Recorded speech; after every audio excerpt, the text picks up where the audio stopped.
ప్రముఖ సంగీత దర్శకుడు AR Rahman Kadapa Amin peer దర్గాను దర్శించుకున్నారు.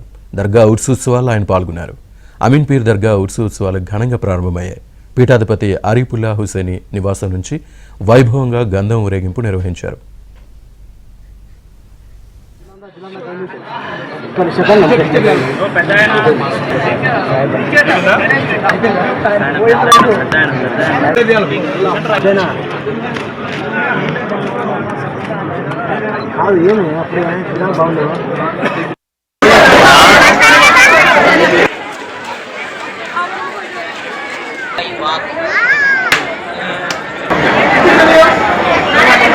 ఘనంగా ప్రారంభమయ్యాయి. పీఠాధిపతి అరీపుల్లా హుసేని నివాసం నుంచి వైభవంగా గంధం ఊరేగింపు నిర్వహించారు.